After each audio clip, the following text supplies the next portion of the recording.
With visittanzania4less.com, you can celebrate Christmas in the Serengeti and New Year's Eve in Zanzibar with our holiday special. This 9-day adventure through Tanzania's stunning landscapes covers the Serengeti, Crater Tour, and Zanzibar's beaches. Enjoy an unforgettable New Year's Eve party and explore Dar es Salaam, East Africa's largest city. Worried about your budget? Our preferred travel agency, iButterfly Travel, can help finance your dream trip. Contact them at 844-423-5983. Start 2024 on a high note with a unique Tanzanian experience. Call iButterfly Travel today at 844-423-5983 or email visittanzania4less@gmail.com. Reserve your dream vacation with a 30% deposit. Spend Christmas in the Serengeti and New Year's Eve in Zanzibar. If not now, then when?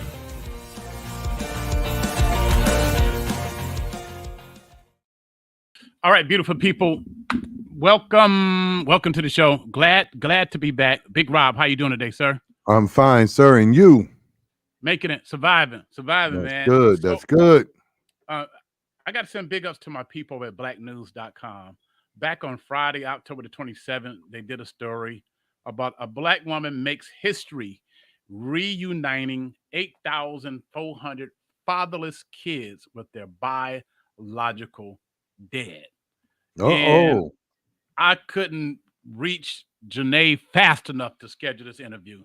Well, as soon as I get back in the United States, this is the first person I want to interview. And so, yes, sir, to have the brainchild behind this, an amazing achievement. We want to welcome to the show Dr. Torri J. Evans-Barton, the lady behind this massive movement. How you doing today, my queen sister? I am well. With that introduction, I don't know what I'm gonna do with myself. that is amazing. Like, what? Like, really? Yeah, that's wonderful. 8,400, and I know this didn't happen overnight. So you've been putting time in. Yes.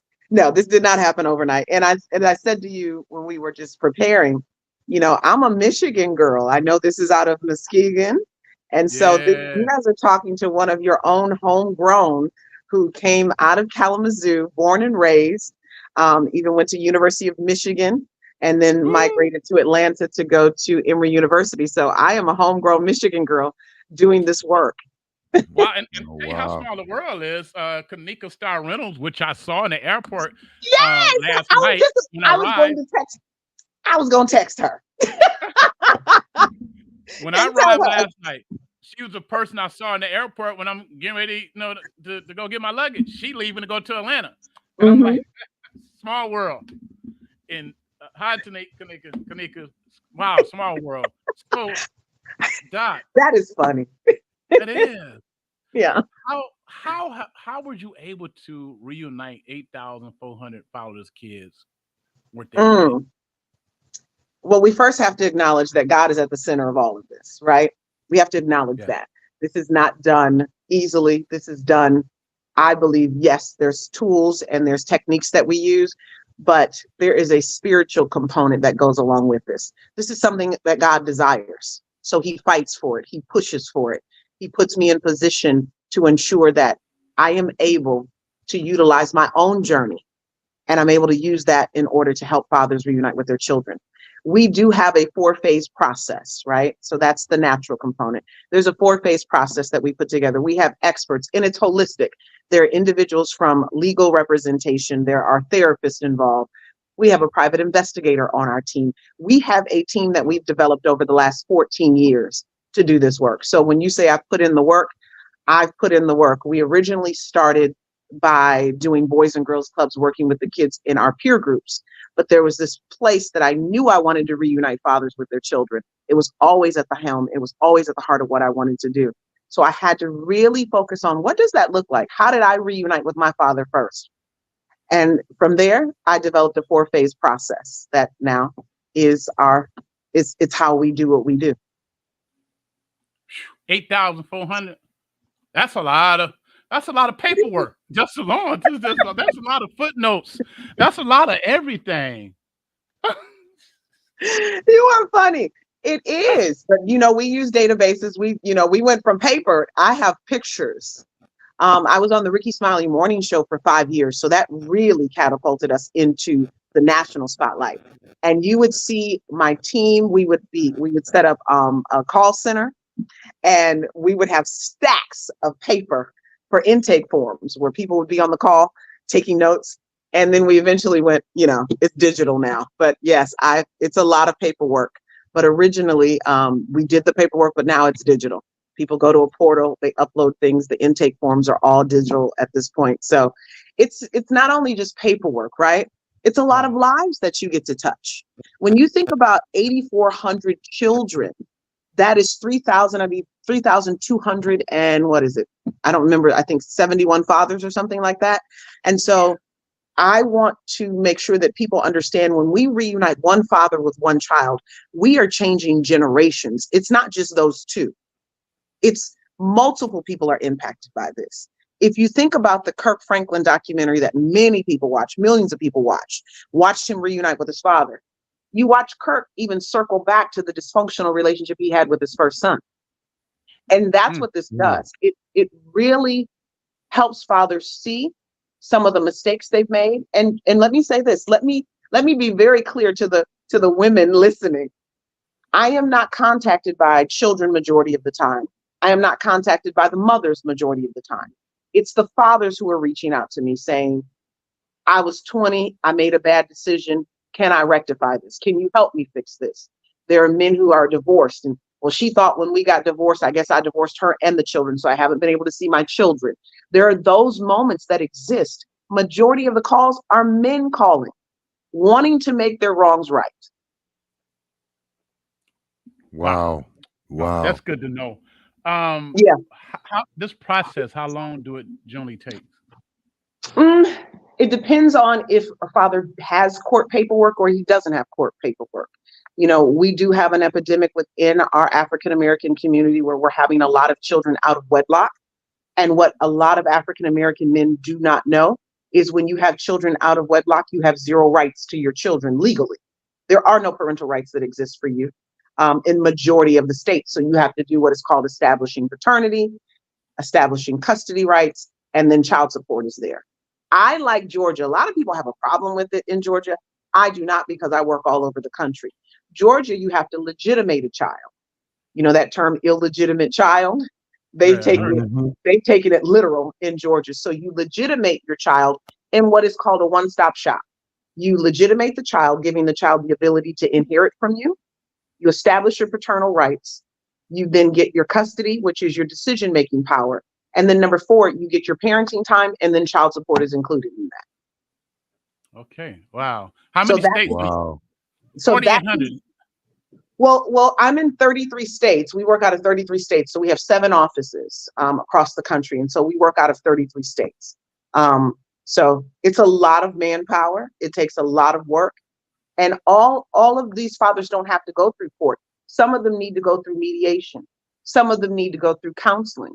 But when they do need to go through court, we are able to get attorneys to do pro bono or low bono work on our behalf, to just do 1 or 2 cases a year for these dads to go through a court case. Because a lot of dads, when they call and say, I want to see my child, but I learned I don't have any rights. They call the attorney and they say, we need $2,500 or $5,000 retainer. They don't have that. Right.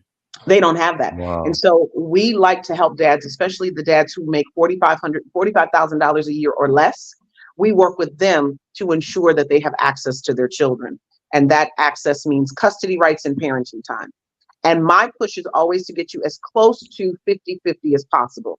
So if you get every other weekend, then on those weekends off, or those weekdays that you're off, let me say it this way, the week that you're off, I am then getting you 2 to 3 days in there where you can have time with your child. 6 days a month is not enough time for a man to be a parent.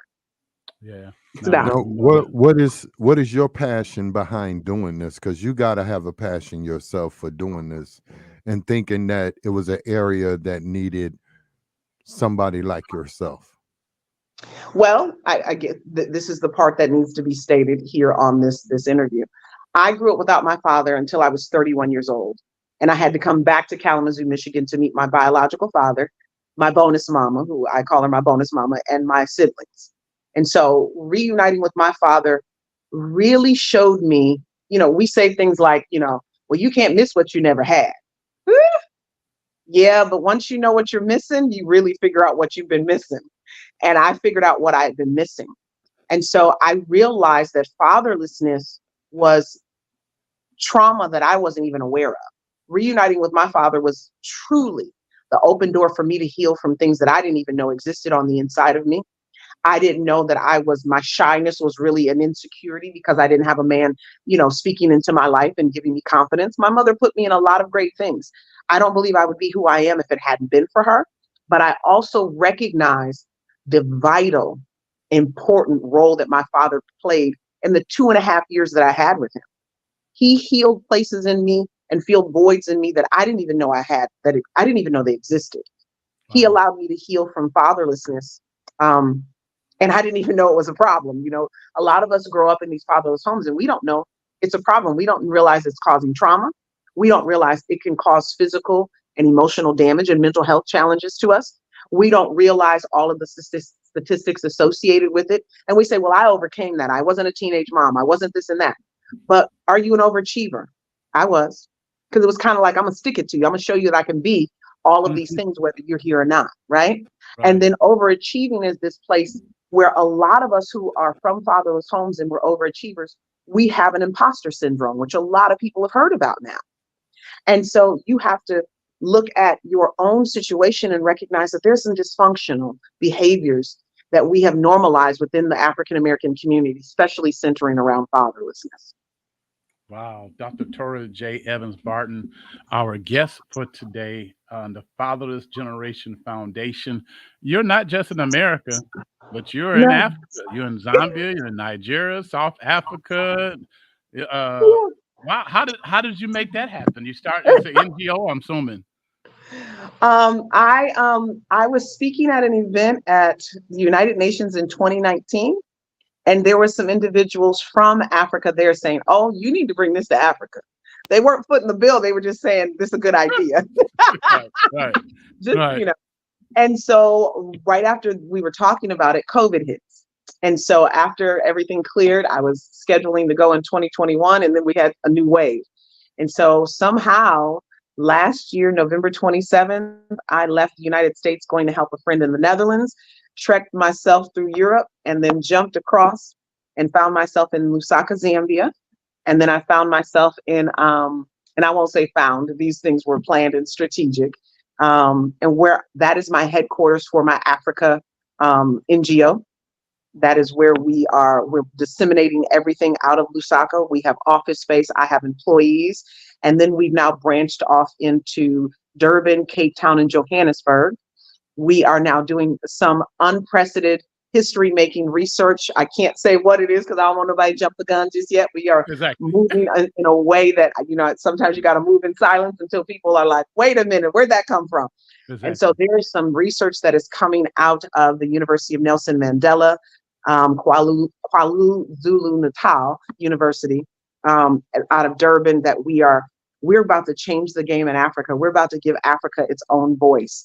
And then Lagos, Nigeria is our political hub, which is insane to me, but it is.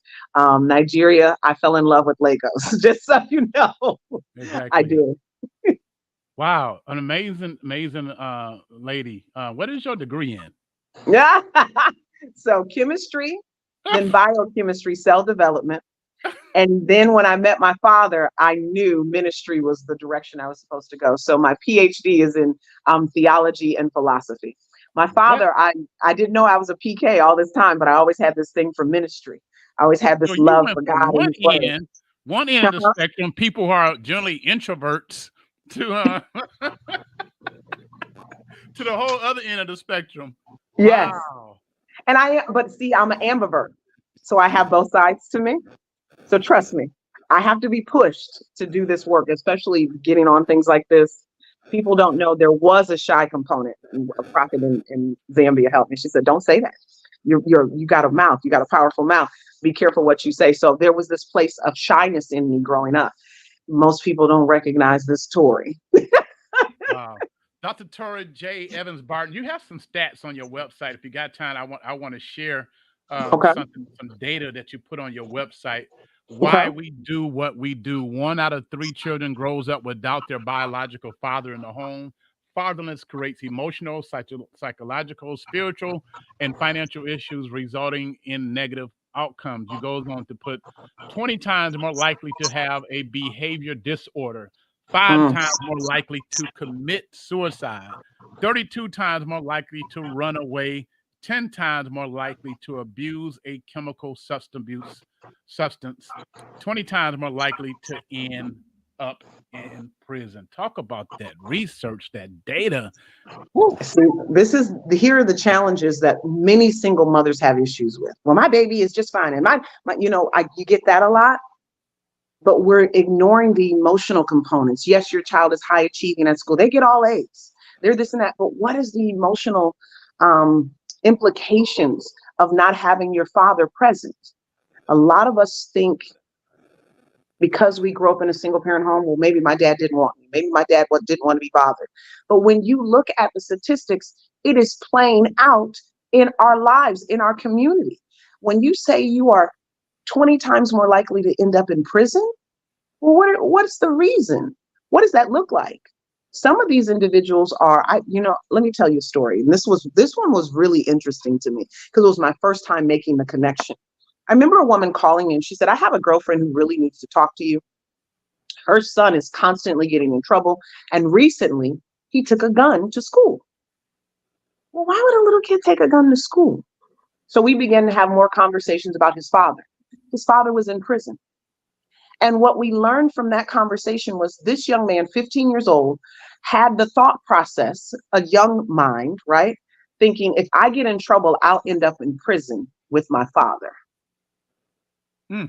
Wow. Right. How did you get so my job as a little kid is to try to get in trouble because I want to end up in the same place my father is so I can spend time with him.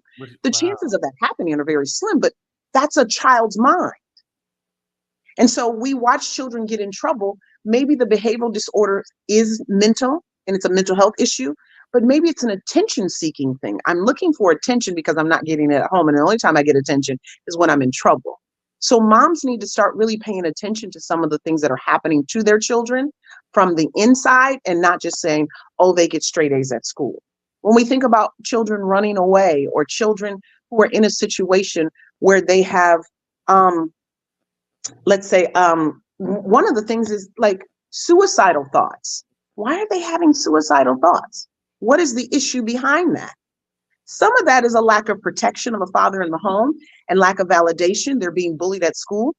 I don't believe people know that 80% of bullies come from fatherless homes. I don't think people know that 83% of individuals who are in sex trafficking come from fatherless homes. Yeah. We have to really recognize the ills that this particular thing is creating. We're not attacking single mothers, but we have to recognize, as a woman, as a single mother, there's only so much you can do. You can't be mother and father.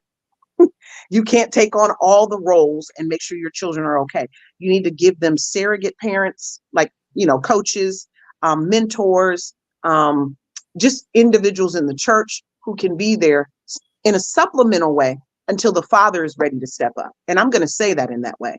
I do not believe that stepfathers and coaches and all that are intended to be the child's father, because there is something that only a father can give his children, and that's information on their DNA. Wow. Only he can do that. Wow. Have you faced resistance from any of the women? Come on. Did you really ask that question? I just want to know. There might not. Some people have been happy that the kids found their fathers, or Absolutely. There's tons of resistance. If you could see my inbox sometimes, the hate mail that I get from women. Really? Oh, absolutely. I wish you would die. I hope yes. Tell me to say it that way. Yes, I'm telling too much. Why would they? Why is they're resistant? Don't the mother want the kids to know? No. Who their fathers? No. You're just like that. No, they don't want to know. She said that flat out. Like, she didn't hesitate with that answer. No. No, all women don't want their children to know who the father is. You get this pushback. Well, I've been here all this time, and why him now? He hasn't done anything for you. It's that. No offense to my mother, but I got that from my own mother. Wow. I got that from my own cousins. How dare you? What do you mean? You don't know your father either. Shouldn't you go look? Wow. So you have to understand that society has set it up where, especially within our community, my dog is making all this noise in the background for whatever reason. We don't hear You don't. Okay, good. Society has set it up where we're not supposed to have our fathers. Think about it. We're not. And so mothers have become very comfortable being the head of the household, very comfortable being a single mom. And my word to them is, don't you want a break? Yeah. There's a break that you need, because it's breaking them down most emotionally and mentally as well. A lot of single mothers don't realize they have mental health injuries. They have mental health challenges, that they're bipolar, they're depressed, they have anxiety, they have PTSD, and they can't address those things being a full-time parent in the way that they've been. And sometimes being a full-time parent in the way that they are and have been is what has literally split themselves in ways that they can't. How do you recover? How do I go to therapy? A lot of them weren't even able to heal their own inner childhood trauma before becoming a parent. And so now they're parenting from a place of trauma. Their father wasn't there. So why do you think they believe that a father should be present when they grew up without one? Wow. Hello to my classmate, Pastor Tecumseh Sanders up in Tallahassee, Florida. Hello, good brother. Thank you for watching. If you got any comments, any questions you want to ask Dr. Torri J. Evans-Barton, feel free to chime in. She's a celebrity, so she only got a few more minutes, so we don't want to eat up her time. And just call me Dr. Torri J. That name is long. You get a PhD and then you get married. It get real long. So I'm Dr. Torri J. That makes it real simple. J. All right. Big Rob, you got anything from Dr. Torri J?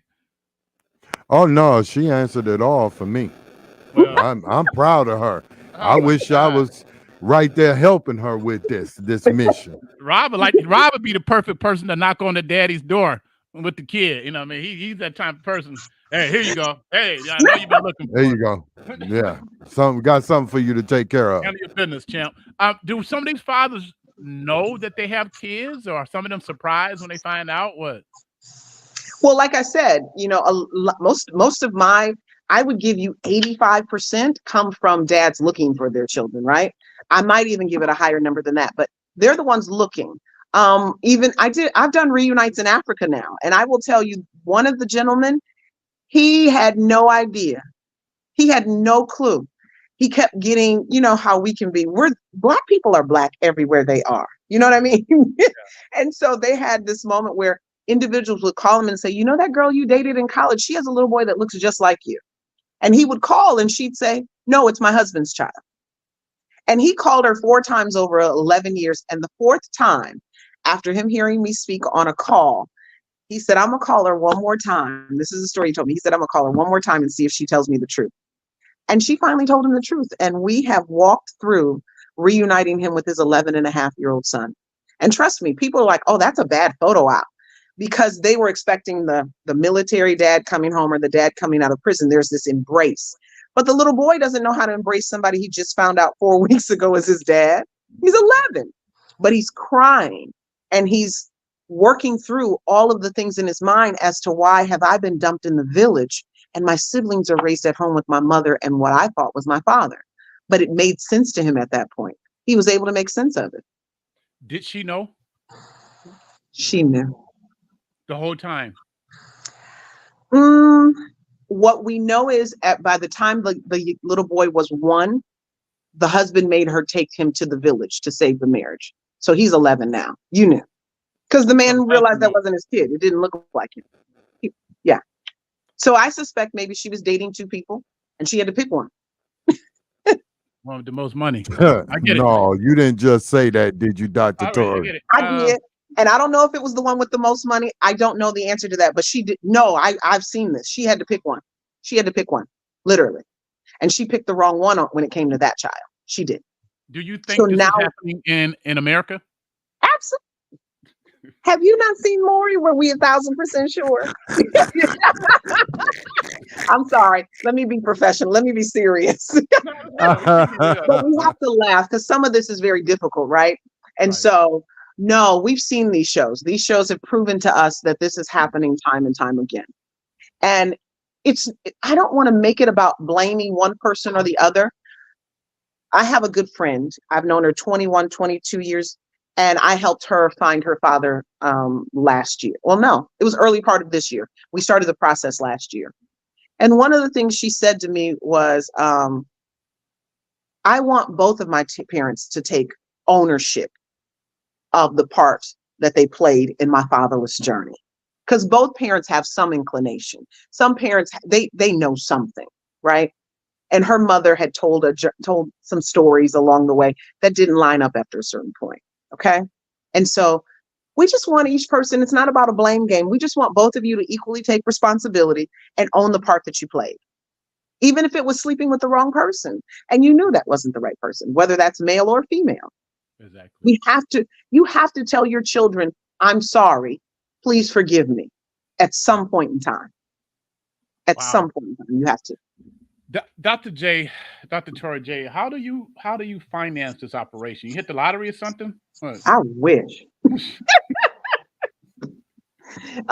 It's 5, 10s, and 20s, okay? And I mean dollars. People donate. If you saw some of the people, they donate $1.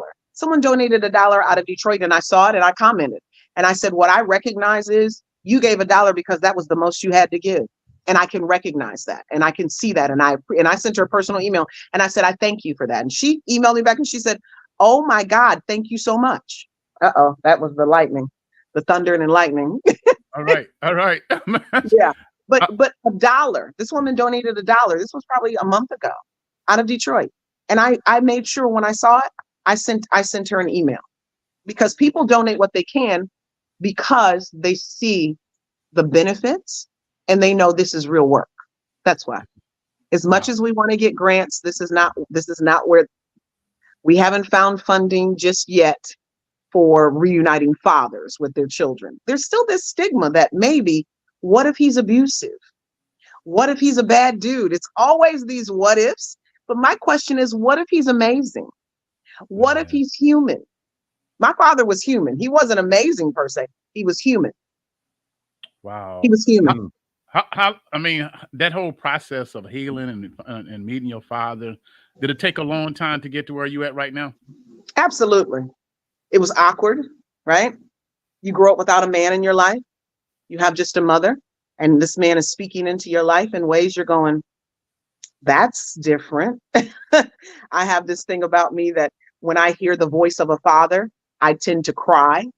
It's just natural. My husband has dealt with it. If he's correcting me or telling me something that's kind of hard, I just cry. It doesn't mean I'm rejecting it. It's just because I'm not used to a man speaking into my life in that way.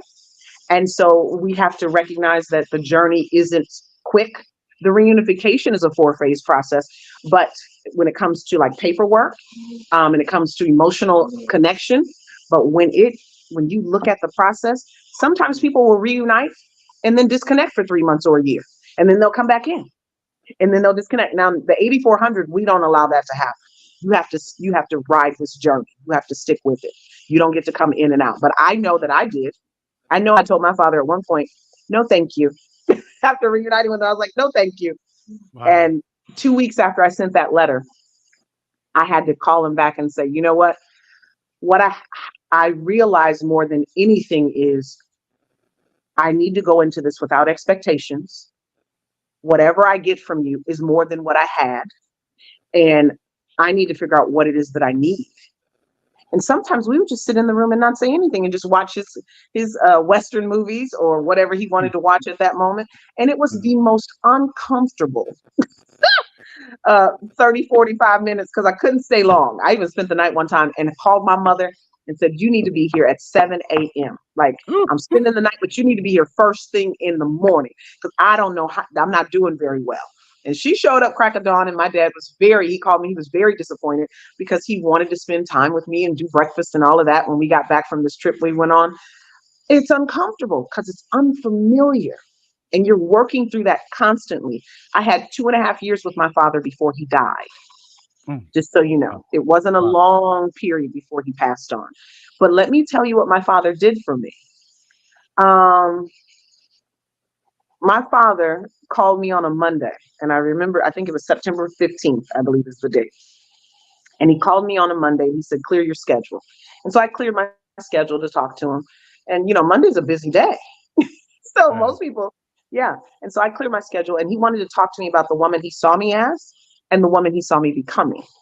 And so when I cleared my schedule, he broke things down, told me some wrong turns I had made, told me the right turns that I made, but also told me, when you do these things, life will line up for you. That was Monday. Wednesday, he went into a coma. Sunday, he died. Ooh. So that was that biblical blessing that we read about when a dad speaks to his child and blesses them before he goes on. That's what I was able to get from him. And that is the very thing that fuels me even to this day. I'm able to look at the DNA test on my desk that says 99.99963%. I'm able to see that on my desk laminated and know that without a doubt, he was my father. Babe, calm down. And I'm also able to remember that particular moment when he spoke into my life and told me who he saw me becoming, told me the person that I'm supposed to be, and even how proud of me he is and was. And to have my bonus mother, my father's widow is still alive. We talk pretty much every day. And if I do something, or I'm gonna say when I do something, she'll put it on social media. Your dad said you do that. She's like the keeper of the prophecy. She's like the person who remembers the things that he said about me, the things that he said would happen in my life. She's that person. And she'll post it on social media. Your dad said you would do that. Wow. Wow. Yeah. Dr. Torri, you got a movie. You're probably working on that one too. You got a movie? We'll find out. You got the whole South Side of Chicago connected with their fathers, man. This is amazing. Commend you. I'm so honored to meet you virtually. Whenever you make it to Orlando or to Muskegon, or maybe we'll meet up in Lagos. I like Lagos too. Or maybe you'll come to Dar es Salaam. I'm Dar es Salaam, 3 months out of the year. We got to connect. Yeah. Meet you and the family. And God knows, when I get a blessing, my next blessing, I'm blessing you. Well, thank you. And just tell the people they can do 5, 10s, and 20s for now.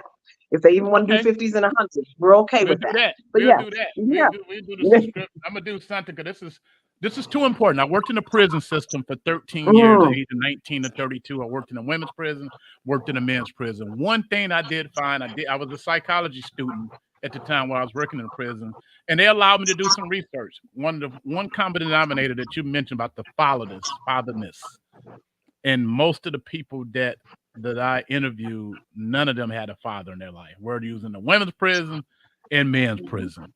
Yeah. And so I can relate to that data because I had a bunch of data in front of me that I looked at and can draw that comparison. That is why I left the prison and we started a mentorship program on our radio stations in both areas. That's why we take kids to Africa for free. That's why we do so much stuff in the community, trying to counteract some of those things that are going on. So because exposure is the thing, right? Yes. That's the thing that will cause you to break generational curses and patterns. Exposure, knowing that this is dysfunctional, knowing that this is trauma, the exposure of that information will help you break the generational curse. But if we aren't exposed to that and we believe that, well, I just had a baby, and they're not going to have their father because I just, one time I had a woman tell me a father is an interruption to her parenting style. I said, girlfriend, what? Yeah, I think we have normalized dysfunctional behavior. We have. And we've put it up on a pedestal on top of that. We've normalized it and put it up on a pedestal. That is so counteractive to our ancestors. Normalizing dysfunctional behavior, signifying it, congratulating it, and like you said, put it on a pedestal they're just going against everything that we were taught and that we everything. Yeah. And if you look at us, because a lot of people say, oh, well, slavery did this to us. No, it didn't. I'm not a proponent of that conversation. We were still getting married during slavery in spite of potentially being killed. We were still getting married. We were still jumping the broom, right? Right. We have to acknowledge what took place. We were the most intact family after slavery all the way up until the 1960s.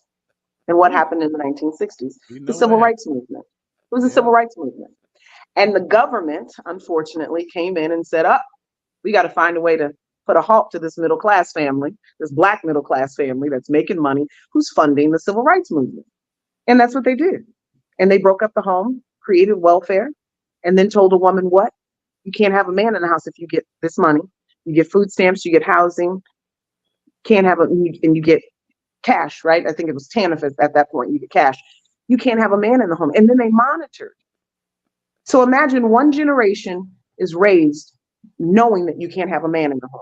And so by the second generation, you've already programmed them to say, if I need these things, I can't have a man in the home. And now we're just naturally saying it.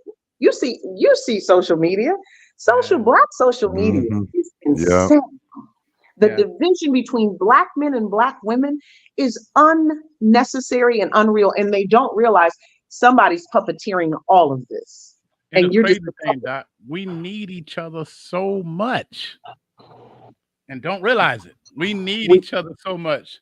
But hopefully we can talk to your secretary. You fit us back in. I want to have you on because you got a lot of knowledge. And shout out to Ricky Smiley and to the other talk shows who have interviewed and had you on their shows and been a part of the show. So relevant. What's the website that people need to go to make that donation? tfgf.org.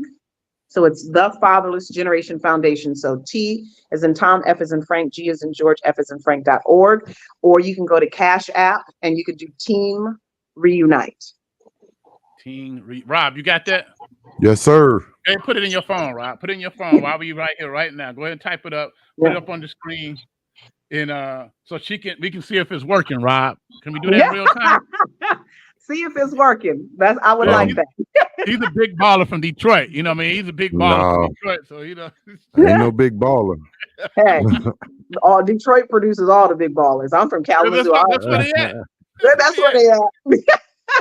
And he's one of them. He's one of them. All right, Dr. J, thank you so much, sister. God bless you. Thanks for having me. And looking forward to talking to you again. Thank you.